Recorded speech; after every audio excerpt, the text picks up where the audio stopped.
ഭയപ്പെടേണ്ട, ഞാൻ നിന്നോട് കൂടെയുണ്ട്. ഇന്ന് രാത്രി എന്റെ ഈ സന്ദേശം കേൾക്കുന്ന ദൈവമേ, ഏത് ഭയത്തിന്റെ മധ്യത്തിലും നിന്റെ അടുക്കലേക്ക് ഇറങ്ങി വരുവാൻ എന്റെ കർത്താവ് യേശു കർത്താവ് കൂടെയുണ്ട് എന്ന് വിശ്വസിക്കുക.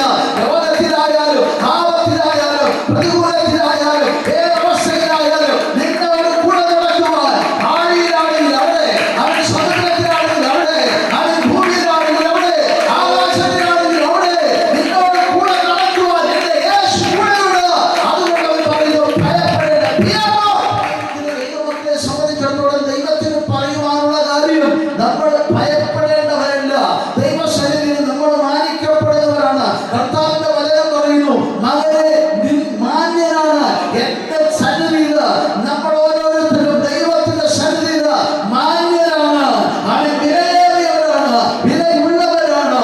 ദൈവത്തിന്റെ സന്നിധിയിൽ നമുക്ക് ദൈവം തന്നിരിക്കുന്ന സകല നന്മകളെ ഓർത്ത് ദൈവത്തിന് നന്ദി പറയുവാൻ കടപ്പെട്ടവരാണ്.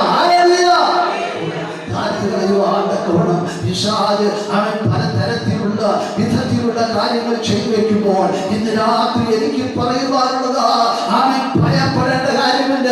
അവൻ യോസേഫിനോട് ചോദിച്ചാൽ, നീ എങ്ങനെയാ ഇവിടെ വന്നത് എന്ന് ചോദിച്ചാൽ, യോസേഫിന് പറയാനുള്ളത്, ഞാൻ ഒരിക്കൽ പൊട്ടക്കിണറ്റിൽ വീണു.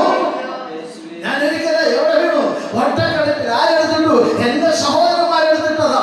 അങ്ങനെ അവരോട് ഞാൻ കെഞ്ചി പറഞ്ഞു, കേടപേക്ഷിച്ചു, എന്റെ പറഞ്ഞിട്ടു കേൾക്കാതെ തന്നെ അവരെന്നെ പൊട്ടക്കിണറ്റിലിട്ടതാ. പക്ഷേ യോസേഫിനോട് ദൈവം പറഞ്ഞെന്താണെന്നറിയാമോ? യോസേഫേ, നീ അവൻ ഫറവോന്റെ കൊട്ടാരത്തിൽ എത്തണമെങ്കിൽ നീ എവിടെ വീഴണം? നീ ആദ്യം പൊട്ടക്കിണറ്റിൽ കിടക്കണം. ഹല്ലേലൂയ. ആദ്യം നീ പൊട്ടക്കിണറ്റിൽ കിടന്നാലേ നിന്നെ പിന്നെ ആർക്ക് വിൽക്കാൻ പറ്റത്തുള്ളൂ. നിന്നെ വിൽക്കണമെങ്കിൽ, നീ അങ്ങ് എത്തണമെങ്കിൽ, ഫറവോന്റെ അടുക്കൽ എത്തണമെങ്കിൽ, കൊട്ടാരത്തിൽ എത്തണമെങ്കിൽ നീ ആദ്യം എവിടെ കിടക്കണം? പൊട്ടക്കിണറ്റിൽ കിടക്കണം. അവന്റെ കൂടെ ഇരുന്നതുകൊണ്ട് അവൻ അനുഗ്രഹിക്കപ്പെടുവാൻ ഇടയായി. ആരുടെ മേൽ? ആരുടെ കുടുംബത്തിന് മേൽ?